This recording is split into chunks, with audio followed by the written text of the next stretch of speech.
Hello, my friends, and welcome back to another episode of Deep and Effective Big Book Study. I'm your host, a recovered alcoholic, and this is going to be episode 12, guys, where we're going to pick back up in the chapter 3, more about alcoholism, and we are going to finish the chapter today and finish up the first step in its entirety. So as always, I want to welcome you and appreciate you dialing in. If you get an opportunity to please like, subscribe, and share this channel with anybody, your friends and family. So I'd like to take a moment of quick silence here, and I'm going to read the set-aside prayer so we can invite God into this, and so help us all have a better understanding of what we're doing here. So, God, please help me set aside everything I think I know about myself, my disease, the 12 steps, and especially you, so I may have an open mind and new experience with all these things. Please help me to see the truth. Okay, guys, so we've got God into this. So if you're new to the channel and you're curious to know where we get the name from, Deep and Effective Big Book Study, we're going to go to page 25. And in the middle of the page there, I'm going to read verbatim. And I'm going to read this. The great fact is just this and nothing less, that we have had deep and effective spiritual experiences which have revolutionized our whole attitude toward life, toward our fellows, and toward God's universe. The central fact of our lives today is the absolute certainty that our Creator has entered into the hearts and lives in a way which is indeed miraculous. He has commenced to accomplish those things in us which we could never do by ourselves. And before we get going, as always, guys, I want to drop in my email. It's recoveredalcoholic1939@gmail.com. Also, I attend 2 meetings regularly. One is on Tuesdays. It's an all men's big book study, step study. And we meet Thursdays at 6 p.m. Central. And I'm going to drop in the Zoom code and the password right here. Another meeting that I attend is on Sundays at 6 p.m. Central as well. It's for men and women. And it's another big book study as well. And here's the Zoom code and password. Okay, my friends. So if you got your book with you, that's great. Let's go to page 37, and we're going to be starting on the bottom of 37 with the final paragraph of our behavior is absurd and incomprehensible, right? Because we're getting ready to talk about this jaywalker fella, right? So let's take a little quick minute here and recap as to what we've been talking about in this chapter and how we got to where we are in this moment of the book. So we have to remember that we are in the second part of the first step, and remember that the first step is broken down into 2 parts, right? The powerlessness, which is the physical allergy, the manifestation of the allergy. That's the powerlessness we're talking about. The second part, where in the step there, it has that little hyphen, that dash, where it talks about the unmanageability. What we're talking about is the unmanageability of the mind, the insanity, right? This is about the mental obsession, right? One of the things that we're using this chapter for is to help us smash home the belief or misbelief of what the unmanageability is really about. It's got nothing to do with my external conditions. It's got nothing to do with the way I was raised. It's got nothing to do with childhood trauma and all these other things that we hear. And again, I'm not making light of anybody's struggles and hardships. We just need to get it on paper and make sure everybody understands what it means to be the real alcoholic, right? And also what the unmanageability is about. And it's simply that I cannot manage the decision to not drink. And this is what these 4 stories are about, right? We have the man of 30, who we went over in great detail in the last episode. We have the jaywalker, which is obviously a fictitious story. Then we have Jim, and then we have Fred, right? Well, the man of 30, the Jim, and Fred, right? They gave us these stories to help us break the stereotype of what it means to be an alcoholic. And they're breaking this misconception of what we have in the rooms about what the unmanageability really is. And as always, you got any questions, comments, concerns about any of that, by all means, drop me a comment or shoot me an email. I'll be happy to talk to you about it. Okay, so let's get going, guys. So like I said, at the bottom of 37, we have this story about a jaywalker, right? And I'm not going to go verbatim with this story. I will when we get to Fred, though. So, but we want to make sure that we get the gist of what they're telling us, like get the whole essence of what this story is about, right? And it's about insanity, right? It's about a jaywalker, and I encourage you to go read it and study it, right? And jump over to 38. And after they just gave us this story of this jaywalker about he keeps repeating the same things over and over and over, expecting different results, right? That's what this story is about, right? It's the insanity. And then also we see the progressiveness of it, right? Because it starts off with a guy, a chap, having queer ideas of fun, right? And I can relate to that. But just like the jaywalker and within myself, by the end of his story, it has progressed to the point where it's practically kills him, right? And after we understand all that last paragraph in the middle of the page on 38, when it says, such a man would be crazy, wouldn't he? Well, see, there's a question mark right there. And when I read that story, any sound, logical human being would read that story and go, this guy's out of his freaking mind. Who would do that? Well, the only person that would do that type of thing is a person that is insane. And when I can truly say that that's what my life looked like, because we're about to read it right here, then that would make me insane too, now wouldn't it? Because listen to what they say. You may think our illustration is too ridiculous, but is it? We who have been through the ringer have to admit, if we substituted alcoholism, not alcohol, but alcoholism, for jaywalking, the illustration would fit us exactly. And my friends, that is my story right there.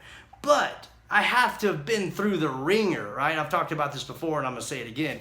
Right? And this might sound a little controversial to some people, is that the program of Alcoholics Anonymous isn't really for the alcoholic. It's for the hopeless alcoholic. See, because only a hopeless alcoholic is going to pursue the spiritual remedy with the desperation of a drowning man, right? An alcoholic who still doesn't believe that he's hopeless will not do that. So it talks about have to be put through the ringer, right? And I have been. So that's really what the jaywalker story is about. Am I identifying with the insanity of that type of lifestyle, right? Am I identifying with the insanity of alcoholism, right? So now I'm going to pick back up on 38, guys, and we're going to pretty much go verbatim for the rest of the chapter because there's there's just so much detail in what we're about to read, and I hope you've got your pen and your highlighter out because this is a good time to need it right here. So it says, some of you are thinking, yes, what you tell us is true, but it doesn't fully apply. We admit we have some of the symptoms, but we have not gone to the extremes you fellows did, nor are we likely to. For we understand ourselves so well after what you have told us that such things cannot happen again, right? Me thinking I've got a head full of self-knowledge is going to save me. We have not lost everything in life through drinking, and we certainly don't intend to. Well, who does? Right? Do you think the authors of this book wanted to lose everything? Of course not. Do you think I wanted to lose everything? Of course not. No one sets out to do that. But that's the thing about alcoholism. The progressiveness of it is that if over enough period of time, I will. That's just inevitable. This may be true of certain non-alcoholic people who, though drinking foolishly and heavily at the present time, are able to stop or moderate because their brains and bodies have not been damaged as ours were. So I'm going to read the first part of that again because something so valuable was just read. That may be true for certain non-alcoholic people, though drinking foolishly and heavily at the present time. So just because I'm drinking foolishly and heavily at the present time doesn't make me the real alcoholic. And the rooms are overflowing with people who are drinking foolishly and heavily. That's why you end up there, yes? But that doesn't make you the real deal. I'll keep reading. But the actual or potential alcoholic, with hardly an exception, will be absolutely unable to stop drinking on the basis of self-knowledge. If that isn't highlighted in your book, it needs to be. This is a point we wish to emphasize and re-emphasize, to smash home upon our alcoholic readers. Again, who's the book for? The book's for the alcoholic. It has been revealed to us out of bitter experience. Let us take another illustration. And now we're about to get into a gentleman named Fred. Right, my friends, and if you don't know who Fred is, his real name was Harry Brick. He was one of the earliest members of the program, and his story came out in the first edition. It's called A Different Slant. And he has the shortest story in all of the books, all 4 editions, I believe. It's literally a page and a half. So I encourage you to go read his story, right? And I'm actually going to read verbatim the last paragraph in his story. And I've been talking over and over and over about what this unmanageability is really about. And I keep talking about it over and over and over about it's got nothing to do with my external conditions. The unmanageability has nothing to do with losing relationships, losing jobs, having legal problems, and all you ad infinitum on problems and consequences. That is not what the unmanageability is about. So I'm going to read the last paragraph real quick from Harry Brick, Fred's story, from a different slant. And listen to what I'm saying. And then ask yourself after I'm done, is there anything unmanageable about this man's life? Here we go. The point I hope I have made is even a man with everything from the material standpoint, a man with tremendous pride and willpower to function in all ordinary circumstances, can become an alcoholic and find himself as hopeless and helpless as the man who has a multitude of worries and troubles. Is there anything unmanageable about old Fred? Absolutely not. And now we're going to break down his story in the big book. And we're going to see some major detail that's so important. So here we go. Fred, he's a partner in a well-known accounting firm. Listen how they describe this man. His income is good. He has a fine home and happily married, and the father of promising children of college age. He's so attractive a personality that he makes friends with everyone. If ever there was a successful businessman, it is Fred. To all appearances, he is stable, well-balanced individual. Tell me what is unmanageable about that? Nothing. My God, this guy's got his shit together. It only gets better. Yet he's an alcoholic. We saw Fred about a year ago in the hospital where he had gone to recover from a bad case of the jitters. It was his first experience of this kind, and he was much ashamed of it. Far from admitting he was an alcoholic, he told himself he came to the hospital to rest his nerves. So we see words like jitters, ashamed, hospital to rest his nerves. These words we're going to come back to in a minute.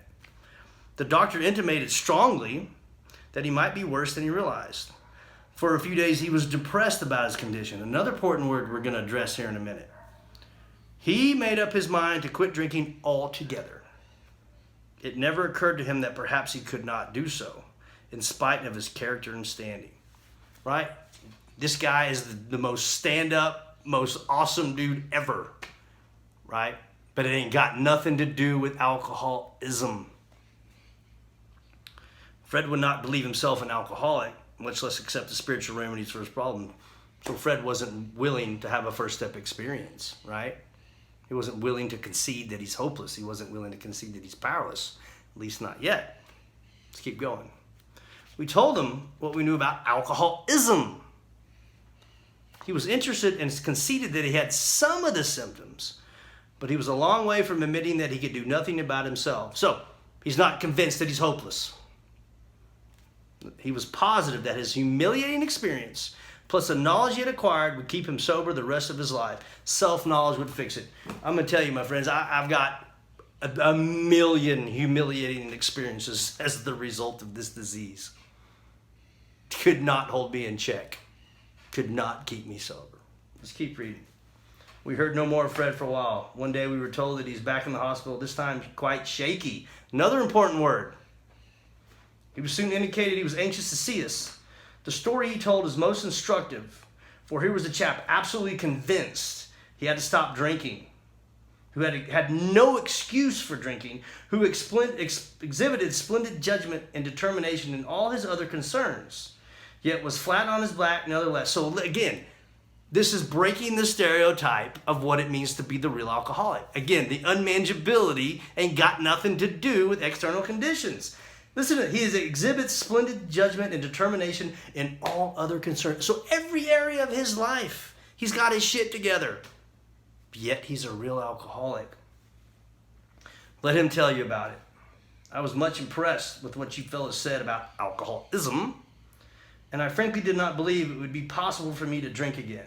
Right? This is the insanity. Right? This is the delusional thinking that is alcoholism.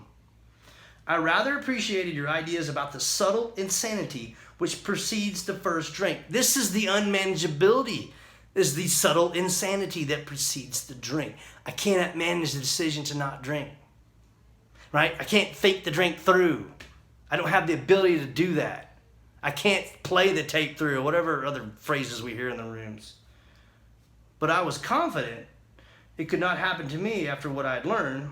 I had reasoned I was not so far advanced as you fellas, that I had been usually successful in linking my other personal problems, right? Again, what's unmanageable about this guy's life? Nothing. And that I would therefore be successful where you men failed. That's that ego and that pride too. I had felt I had every right to be self-confident, that it would be only a matter of exercising my willpower and keeping on my guard. I don't know about you, but I've tried that many times. In this frame of mind, what frame of mind was he in? He's in a frame of mind of insanity. That's the frame of mind he's in. To believe that I got my alcoholism under control. That's insanity. But that's exactly what my mind tells me. Listen to what he tells us. I went about my business for a time. All was well. I had no trouble refusing drinks and began to wonder if I had not been making too hard a simple matter. Right? I'm good now. Don't worry about me. I got this. See, I just needed to pull myself up. I'm good. One day I went to Washington to present some accounting evidence to a government bureau. I had been out of town before during this particular dry spell. There was nothing new about that. I want you to, if this ain't highlighted in your book, it needs to be. Listen to what he tells us. Physically, I felt fine. Neither did I have any pressing problems or worries. My business came off well. I was pleased and knew my partners would be too. It was the end of the perfect day, not a cloud on the horizon. Where are your triggers? He's not hungry, angry, lonely, and tired, is he? There's nothing wrong with this man's life. Triggers and outside other horse shit that we're taught is exactly that. It's horse shit. If you have alcoholism, my friends, you will drink again. It's that simple, regardless of how your life is going. Listen to what he says now. I went to my hotel and leisurely dressed for dinner. As I crossed the threshold of the dining room, the thought came to my mind that it would be nice to have a couple of cocktails with dinner. That was all. So the thought crossed his mind. Thought came to his mind. Well, that's the insanity. The mental obsession returned. And in that moment, he is powerless over it because of the strange mental blank spots, because of cunning, baffling, powerful. I'm without defense against that first drink, is what he just told us. Cannot manage the decision to stay sober. I'm going to read some more. Ordered a cocktail, a single. That's all I have to do is take that one drink, trigger the allergy, the phenomenon of craving happens, and I'm off to the races, because this is exactly what he's about to tell us. And my meal. Then I ordered another cocktail. And after dinner, I decided to take a walk. When I returned to the hotel, it struck me a highball would be fine. Again, the mental obsession is just all over him, and the physical allergy, he's screwed. There is nothing he can do about it. Before going to bed, so I stopped at the bar and had one. I remember having several more that night and plenty the next morning. Listen to what he says. So, some important words.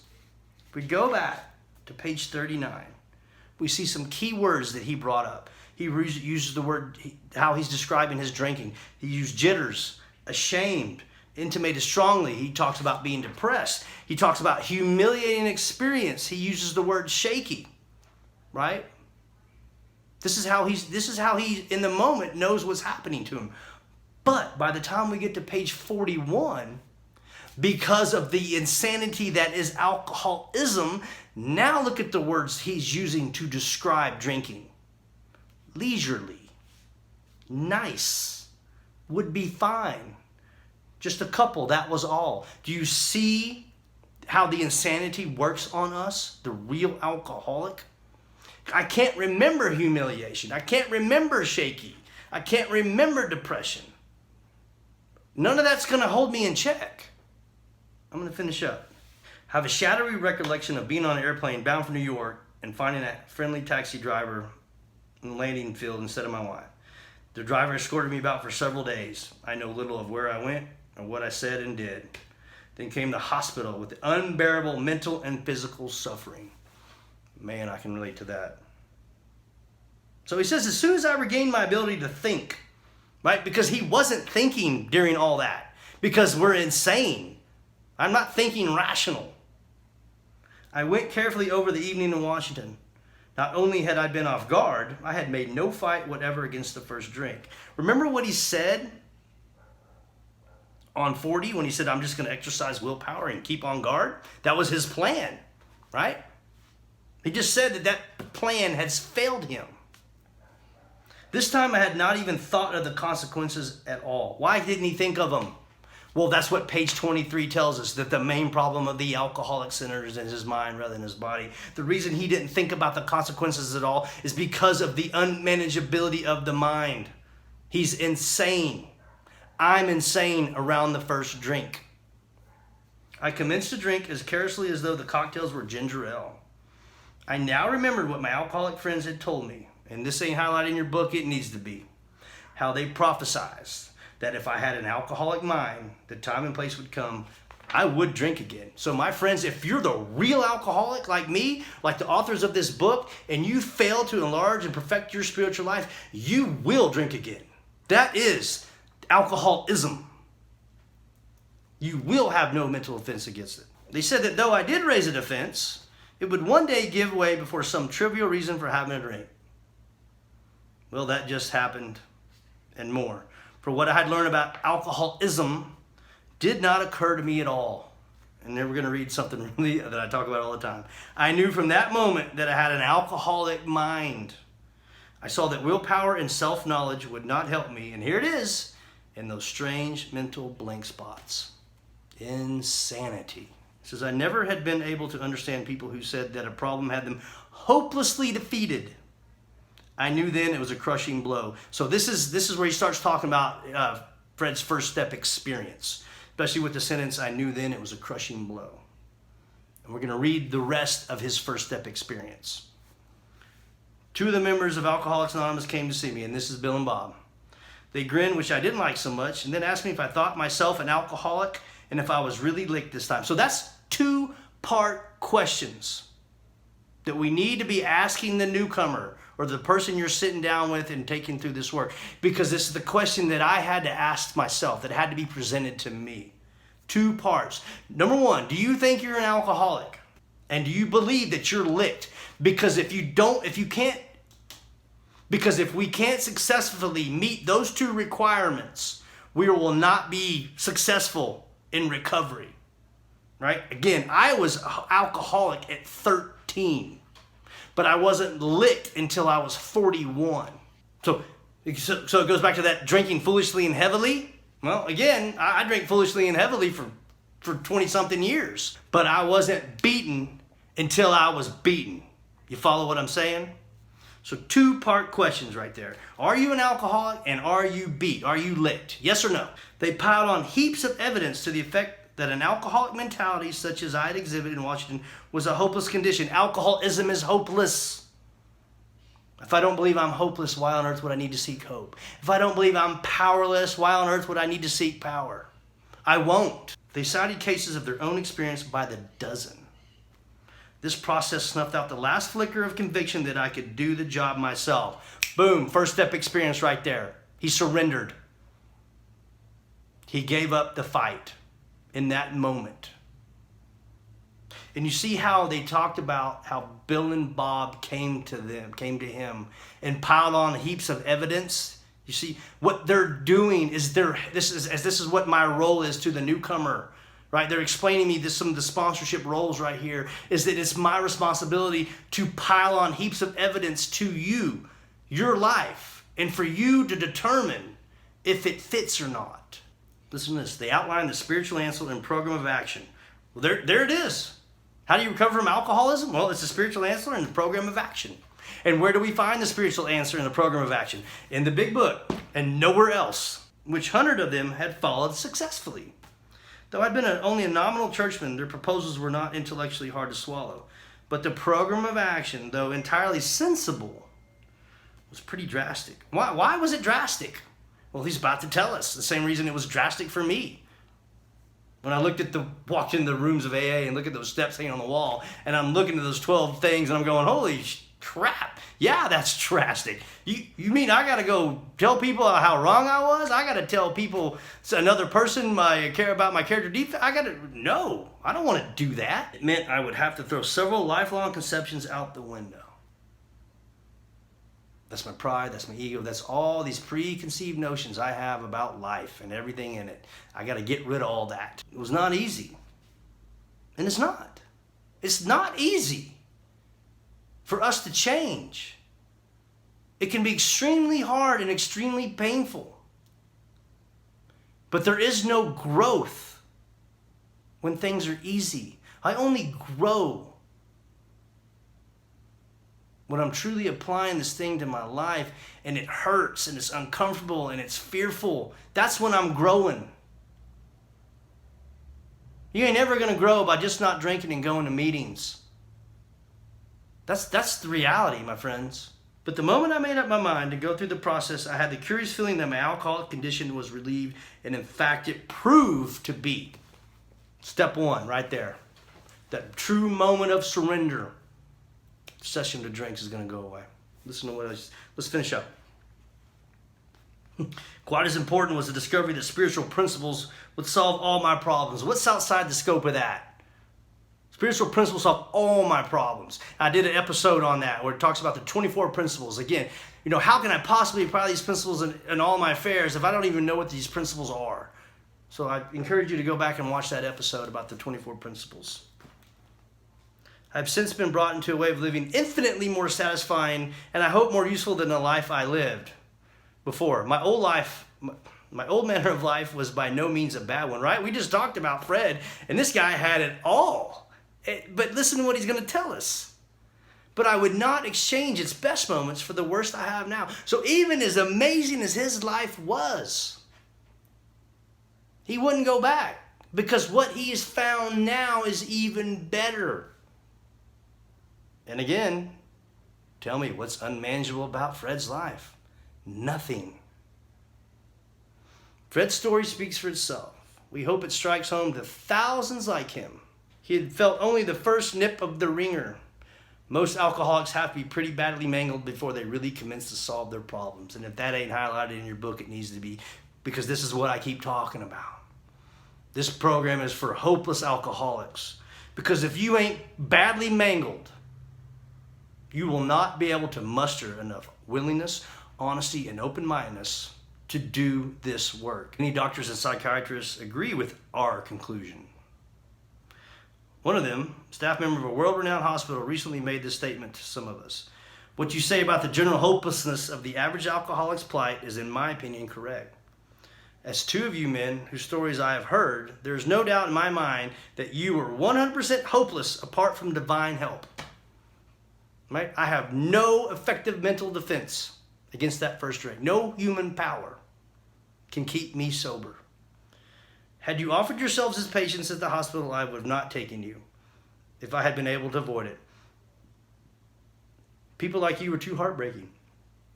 Though not a religious person, I have a profound respect for the spiritual approach in such cases as yours. And we're talking about real alcoholics. Listen to this. For most cases, there's virtually no other solution. There ain't no other solution for the real alcoholic. You can argue all day long, and you can cry, and you can whine, and look for easier, softer ways, but it ain't there. You can go on to the bitter end, as it talks about, or I can accept spiritual help, and that's what I've chosen to do. Last paragraph, absolutely genius. Okay, last paragraph. Once more, the alcoholic at certain times has no effective mental defense against the first drink. Except in a few rare cases, neither he nor any other human being can provide such a defense. His defense must come from a higher power. Guys, that's wrapping up step one. We've gone into great detail. Like I've talked about this. They spend the first 51 pages talking about step one because it's that important. We now understand what the first part of the first step is, and we now understand what the second part of the first step is. Physical allergy, insanity of the mind. There ain't nothing else to it. And we've also allowed the book to be our voice and smash home the myths and misconceptions about what unmanageability is truly about. I'm dropping my email in again here. It's recoveredalcoholic1939@gmail.com. As always, my friends, questions, comments, concerns, by all means, please reach out to me. If you're looking for sponsorships, men and women, I can get you hooked up for a spiritual experience. So from the bottom of page 164, my friends, may God bless and keep you till then. So take care and much love.